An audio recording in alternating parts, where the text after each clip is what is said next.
जीवन का सबसे मूल्यवान धन क्या है? एक शिष्य ने अपने गुरु से ये सवाल किया। गुरु ने इसका उत्तर देते हुए जवाब दिया कि चाहे मेरे पास एक भी रुपया ना हो, चाहे रहने के लिए सर पर छत भी ना हो, कोई भी सुख सुविधाएं ना हो, लेकिन अगर मेरा शरीर स्वस्थ है तो मैं दुनिया का सबसे धनवान आदमी हूँ। क्योंकि पहला सुख निरोगी काया, एक स्वस्थ शरीर में ही एक स्वस्थ मन का वास हो सकता है। शिष्य ने पूछा कि गुरुदेव, आपकी उम्र 100 साल को पार कर चुकी है और फिर भी आप इतने स्वस्थ हैं। गुरुदेव, आपका सूर्य के समान चमकता चेहरा और आपके बदन से आती भीमी भीमी चंदन की खुशबू मन को एकदम मंत्र मुग्ध कर देती है। आखिर आपके स्वास्थ्य का क्या रहस्य है और आखिर आपकी बुद्धि की तीव्रता का राज क्या है? गुरुदेव, कृपया करके शरीर को स्वस्थ रखने के लिए मुझे कुछ ऐसे सूत्र बता दीजिए जो जीवन पर्यंत मेरे और मेरे माता पिता के काम आ सके, क्योंकि वो अब बहुत बूढ़े हो चुके हैं और वे ज्यादा जटिल प्रक्रिया भी अपना नहीं सकते। गुरुदेव, कोई ऐसे साधारण से नियम बताइए ताकि कोई भी गृहस्थ आदमी उन नियमों का पालन कर सके। गुरुदेव ने कहना शुरू किया। सबसे पहले उन्होंने बताया कि सबसे पहले तुम्हें पाचन तंत्र की क्रिया को समझना है। जो भी आयुर्वेद के विद्वान होते हैं वो ये जानते हैं कि अगर आपका पाचन तंत्र लगातार भोजन पचाने में ही लगा रहता है तो स्वाभाविक है कि शरीर की ऊर्जा की एक खास मात्रा आपके भोजन को पचा रही है। इसी कारण ज्यादा भोजन करने के बावजूद आपका दिमाग और आपका शरीर अपने बेहतरीन स्तर पर काम नहीं कर सकता। आपने देखा होगा कि भोजन करने के बाद जब पाचन प्रक्रिया शुरू होती है तो हर जानवर नीचे बैठ जाता है, क्योंकि दूसरी चीजों के लिए ऊर्जा पर्याप्त नहीं बचती, चाहे वो मांसाहारी जानवर हो या शाकाहारी। हर जानवर खाने के बाद नीचे बैठ जाता है और ये इंसानों के लिए भी एक प्राकृतिक जरूरत है। खाने के बाद वो बैठ जाना चाहते हैं क्योंकि दूसरी चीजों के लिए ऊर्जा पर्याप्त नहीं बचती। अगर आप अपने शरीर की पूरी ऊर्जा का इस्तेमाल करना चाहते हैं तो आप अपने शरीर को ऐसा बनाएं कि आप जो भी खाएं, कुछ भी खाएं, वो 1.5 से 2 घंटे के अंदर आपका पेट खाली हो जाना चाहिए। पेट खाली होने का मतलब है पेट की थैली खाली होना, यानी कि जब भोजन आंत के दूसरे भागों में चला जाता है तब पेट खाली हो जाता है, क्योंकि आंत में प्रक्रिया बिल्कुल अलग होती है। वो पाचन नहीं होता, वो ऊर्जा को ग्रहण करती है। आंतों द्वारा इस ऊर्जा को ग्रहण करने के लिए ज्यादा ऊर्जा नहीं लगती है, ऊर्जा लगती है पाचन प्रक्रिया में। जब खाना पेट की थैली में मौजूद हो तो बेहतर है कि आप अपनी गतिविधि को कम कर लें। अब अगर सोचिए, सारा दिन आपके पेट में खाना मौजूद रहेगा तो आप अपने जीवन की पूरी क्षमता कम कर लेंगे। आप खुद देखिए, जब आपके पेट में खाना मौजूद होता है तब शरीर कैसा महसूस करता है और जब पेट खाली होता है तब शरीर कैसा महसूस करता है। आप खुद पाएंगे कि आपका शरीर और आपका दिमाग तब बेहतरीन रूप से काम करता है जब आपका पेट खाली होता है। इसका एक पहलू और है। देखिए, हम सब जानते हैं कि हमारा शरीर हर समय नई कोशिकाएं बनाता रहता है और पुरानी कोशिकाएं खत्म करता रहता है, जिससे हमारे शरीर का शुद्धिकरण होता है।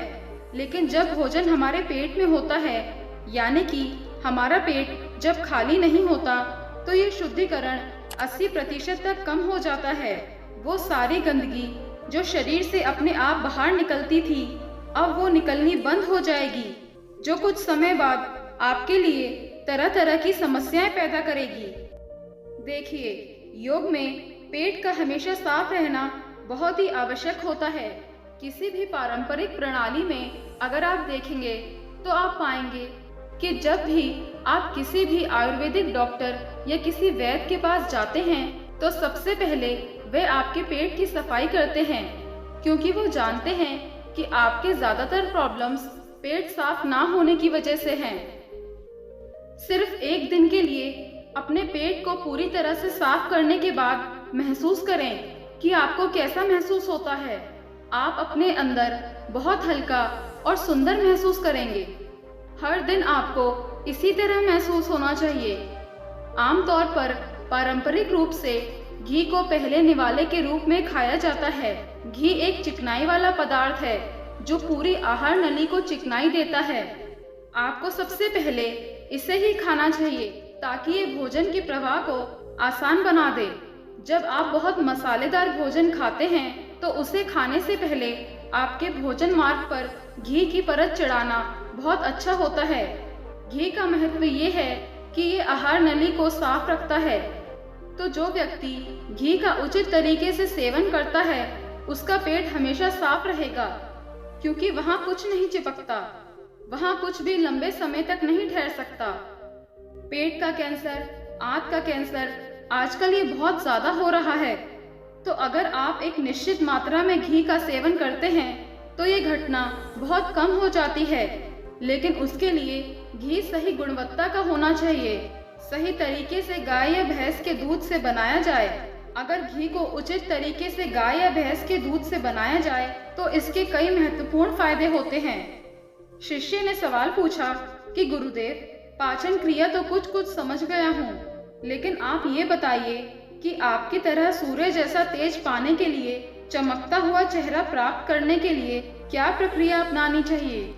गुरु ने इसका उत्तर देते हुए कहना शुरू किया कि देखो, आज के समय में बहुत सारे लोग सुबह उठते ही खाली पेट चाय पीते हैं। चमकता हुआ तेजस्वी मुख पाने के लिए हमें कुछ प्रक्रिया नहीं अपनानी, हमें बस अपनी दिनचर्या सही करनी है, अपना खान पान सुधारना है। सुबह खाली पेट चाय पीना जहर के समान होता है। वो धीरे धीरे आपके अंदर आपकी आंतों को कमजोर कर देता है। पेट में धीरे धीरे एसिडिटी होने लगती है और अपने आप मन और मस्तिष्क सुस्त पड़ जाते हैं। सुबह उठते ही तुम्हें तांबे, चांदी या मिट्टी के बर्तन में रखा हुआ पानी ही पीना चाहिए, लेकिन चांदी और मिट्टी की तासीर ठंडी होती है, इसलिए कफ, अस्थमा या दमा जैसे रोगी इसका उपयोग ना करें। रात में आपने तांबे, चांदी या मिट्टी के बर्तन में पानी रख दिया और सुबह खाली पेट बिना दातुन किए हुए उसे पी लिया। शिष्य ने सवाल किया कि गुरुदेव, बिना दातुन किए हुए अगर हम वो पानी पिएंगे तो हमारी बासी थूक हमारे अंदर ही चला जाएगा। गुरु ने उसे बताया कि वो तो अच्छी बात है, क्योंकि बासी थूक औषधि के समान होता है। गुरु ने चेतावनी दी कि देखिए, जिन लोगों को अल्सर, टीबी या निमोनिया है उन्हें खाली पेट पानी नहीं पीना है। तांबे के बर्तन में रखे हुए पानी में उसके गुण और संस्कार आ जाते हैं और वो तांबा हमारे शरीर में जाकर बहुत से लाभकारी फायदे करता है। गुरु ने चेतावनी देते हुए कहा कि अगर बहुत मजबूरी ना हो तो प्लास्टिक की बोतल में कभी पानी मत पीना, क्योंकि प्लास्टिक की एक ऐसी संरचना होती है, जब वो गर्म तापमान पर आता है तो प्लास्टिक धीरे धीरे पिघलना शुरू हो जाती है, और जब वो बहुत बारीक स्तर पर पिघलता है तो उसके कण उस पानी में मिल जाते हैं, जो हमारे शरीर में जाकर कैंसर का कारण बन सकते हैं। देखिए, ये पानी पीने के बाद, अपना पेट अच्छे से खाली करने के बाद आप आंवला, एलोवेरा, फल, सब्जियों इत्यादि का रस पी सकते हैं। हाँ, लेकिन अगर फलों के रस को छोड़ दें तो बाकी सबके रस कुछ लोगों को कड़वे जरूर लग सकते हैं, लेकिन जहाँ पर शरीर को इतने सारे फायदे हो रहे हों वहाँ पर थोड़ा सा कड़वापन तो बर्दाश्त किया जा सकता है। गुरु ने बताया कि ये भी सच्चाई है कि हर दिन एक जैसा खाना नहीं खाया जा सकता। तो जिस दिन तुम आंवला और सब्जियों का जूस नहीं पी सको, उनका रस ना पी सको, उस दिन आपको दही खाना चाहिए। दही बहुत ही बेहतरीन आयुर्वेदिक औषधि के रूप में इस्तेमाल हो सकता है। अगर उसको सही से इस्तेमाल किया जाए तो हमारे शरीर में बहुत सारी बीमारियों को वो जड़ से खत्म कर सकता है। दही की एक पर्याप्त मात्रा लेकर उसमें गुड़ या शक्कर या मिश्री का मिश्रण जरूर मिलाकर उसका सेवन करें, ताकि आपको वो दही खट्टा ना लगे। अगर दही में गुड़ मिलाते हैं तो गुड़ बहुत ज़्यादा नया नहीं होना चाहिए। गुड़ जितना ज्यादा पुराना होगा उतना ही लाभकारी होगा। और दही को थोड़ा पतला कर लें, थोड़ा पानी डाल लें, फिर चम्मच से आप उसको ऊपर नीचे करेंगे तो वो पतला हो जाएगा। पतला होने के बाद वो आसानी से हमारे शरीर में जा सकता है और उसको पचने में भी ज्यादा ऊर्जा शरीर को नहीं लगानी पड़ेगी। आयुर्वेद के गणित के हिसाब से अगर आप सुबह इन प्रक्रियाओं का पालन करते हैं तो आपके चेहरे का ओज बढ़ने लगता है, उस पे चमक आने लगती है, आप ओजस्वी नजर आओगे और जल्द ही आपको लोग बोलना शुरू कर देंगे कि भाई आपकी उम्र इतनी ज्यादा हो गई लेकिन आप लगते नहीं हो इतनी उम्र के। सन्यासियों और ऋषि मुनियों जैसा तेज पाने के लिए ध्यान और आयुर्वेद के नियम के हिसाब से खान पान, ये दो चीजें सबसे ज्यादा जरूरी होती हैं। अगर गृहस्थ आदमी भी इन नियमों का पालन करता है तो वो भी सन्यासियों जैसा ओजस्वी और तेजस्वी हो सकता है। शिष्य ने आखिरी प्रश्न किया कि गुरुदेव, मुझे ये नियम तो अच्छे से समझ में आ गए हैं। पहला नियम, अपने पेट को खाली रखोगे तो हर बीमारी से मुक्त रहोगे।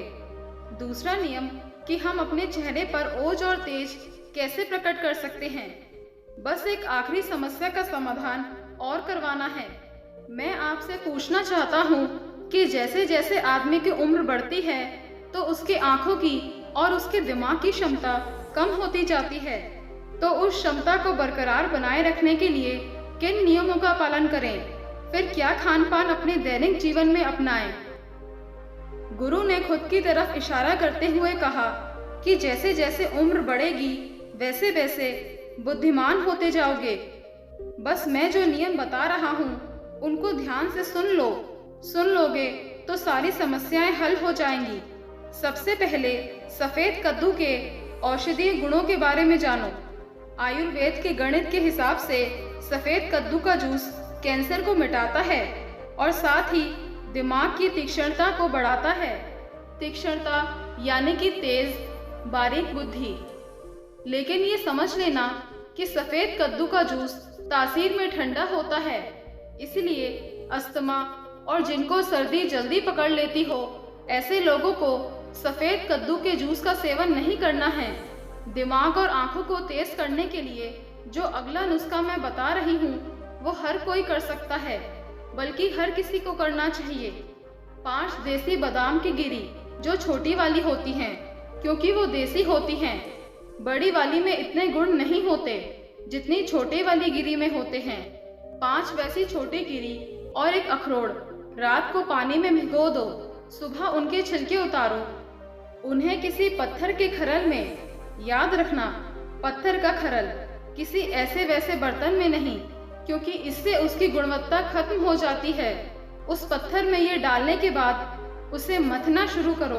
धीरे धीरे जब आप उसे पीसेंगे तो वो बारीक होने लगेगा और उसके बाद उसमें दूध डालना शुरू करो। दूध गाय का रहेगा तो सबसे ज्यादा बेहतरीन रहेगा दिमाग के लिए। इस्तेमाल करने को भैंस या बकरी का भी कर सकते हैं, लेकिन गाय का दूध सबसे ज्यादा महत्वपूर्ण हो जाता है जब दिमागी समस्याओं के बारे में बात आती है। तो अब उस बादाम और उस अखरोट को उस दूध के साथ पीसना शुरू करो। धीरे धीरे जितना आप पीसोगे उतनी उसकी गुणवत्ता बढ़ती जाएगी। अब कुछ लोगों को लग रहा होगा कि दूध के साथ हम बादाम यूं ही खा लें तो, या फिर पत्थर के खरल में पीसने की बजाय उसे मिक्सी में पीस लें तो मैं बताना चाहती हूँ कि पत्थर के खरल में उसे पीसने के बाद उसकी गुणवत्ता 100 गुना ज्यादा बढ़ जाती है। अच्छे से गाय के दूध में पीसने के बाद जब आप इसका सेवन करेंगे तो आपकी आंखें और आपका दिमाग इनके लिए बहुत ही लाभकारी रहेगा।